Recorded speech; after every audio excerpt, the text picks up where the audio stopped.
नमस्कार, विजेता स्टाइल में आप सभी का स्वागत है। दोस्तों, हरितालिका तीज व्रत कैसे करें, इसके बारे में आपको संपूर्ण जानकारी देने जा रही हूँ। ये तीज का व्रत कैसे करना चाहिए। तो दोस्तों, सबसे पहले आपको बताती हूँ कि तीज का व्रत भाद्र मास के शुक्ल पक्ष की तृतीया तिथि को होता है, और तृतीया तिथि ही के नाम से ही इस व्रत का नाम तीज भी पड़ा है। तो तीसरे दिन होता है, इसलिए तीज कहा जाता है। और हरितालिका इसलिए कहा जाता है क्योंकि इस दिन माता पार्वती को उनकी सखियों ने हर लिया था, इसलिए इसे हरितालिका तीज कहते हैं। तो दोस्तों, शादीशुदा महिला अगर इस व्रत को करती हैं तो उनका अखंड सौभाग्य होता है, उनकी पति की आयु लंबी होती है, उनके वैवाहिक जीवन में खुशियाँ होती हैं और उनको मनचाहा वरदान आशीर्वाद प्राप्त होता है शिव जी माता पार्वती से।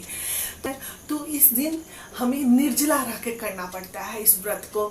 तो इस व्रत के दिन क्या होता है कि हमें पूरे दिन अन्न जल ग्रहण नहीं करना होता है, और हमें बिना अन्न जल के इस व्रत को करना होता है, और अगले दिन हमें पारण करना होता है।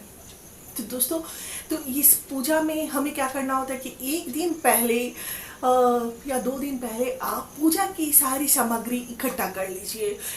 तो एक दिन पहले ज़्यादा बेहतर होता है पूजा की सारी सामग्री इकट्ठा कर लेना। उसमें आपको माता को चढ़ाने के लिए श्रृंगार का वस्तु रखना होता है, वस्त्र लेना होता है।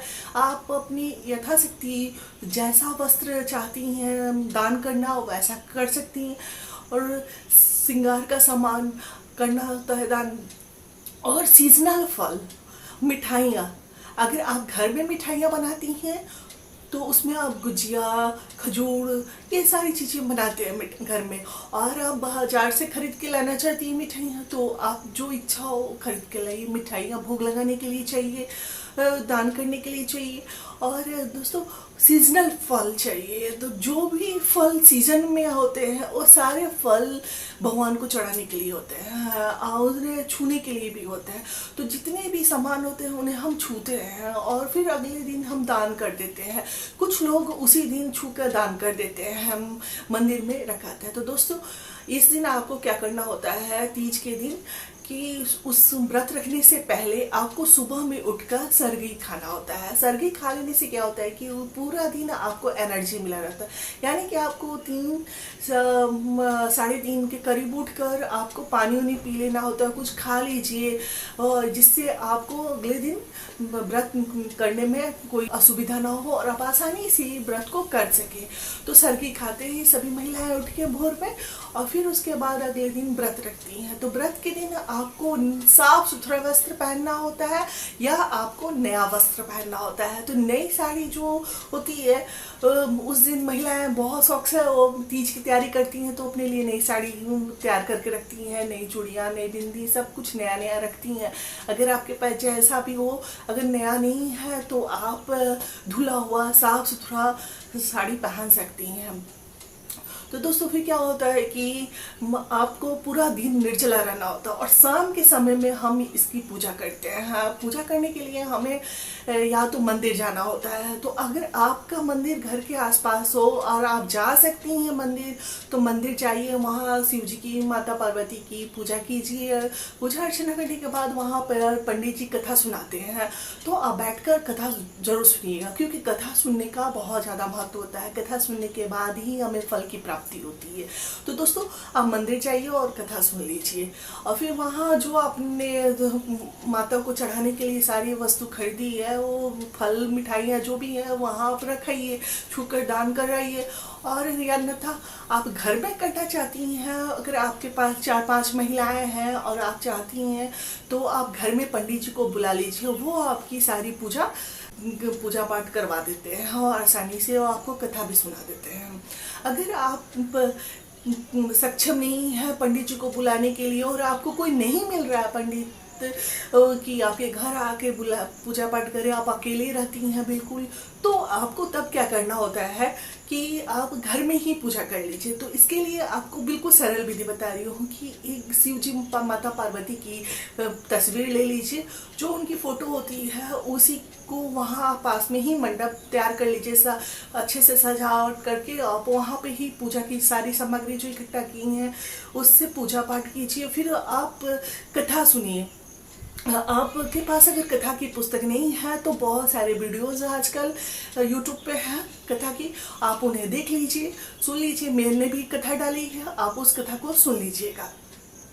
तो फिर आप उसको क्या करना है कि पूजा जब हो जाएगी, कथा सुन ली तो आप पढ़ ली या सुन ली, तो फिर उसके बाद आप क्या कीजिए, अखी आरती कीजिए।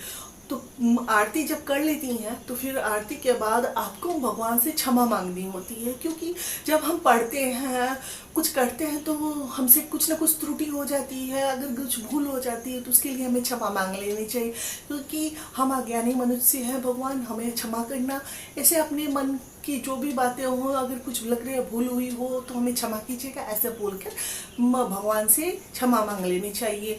तो क्षमा मांग लेने से क्या होता है कि हमारे सारे दोष हट जाते हैं। फिर पति को प्रणाम कर लीजिए, अगर पति बाहर रहते हैं तो फोन पे आप उनसे बात कर लीजिए, उनका आशीर्वाद ले लीजिए, और घर के बड़े बुजुर्गों का भी आशीर्वाद ले लीजिए। इस तरह व्रत करते हैं और पूरा दिन निर्जला रहिए। तो दोस्तों फिर अगले दिन हमें पारण करना होता है। तो पारण कैसे करना होता है, तो सुबह जब हो जाती है सूर्योदय उसके बाद हमें पारण करना होता है। तो फिर हमें स्नान आदि करना होगा, फिर पूजा पाठ करना है, भगवान की आरती कीजिए। और आरती करने के बाद क्या होता है कि फिर या कुछ मीठा है आपके पास वो कुछ खा लीजिए, और जो भी आप पकवान बना रही हैं, कुछ भी बनाया है खाने पीने की चीज़ें, फिर उसके बाद आप खाइए और ऐसे ही कर लीजिएगा। तो इस तरह हम तीज का व्रत रखते हैं। तो अगर आप इस दिन ध्यान रखिएगा कि काला वस्त्र ना पहने, क्योंकि काला वस्त्र अगर हम पहनते हैं तो उसे शुभ नहीं माना जाता है।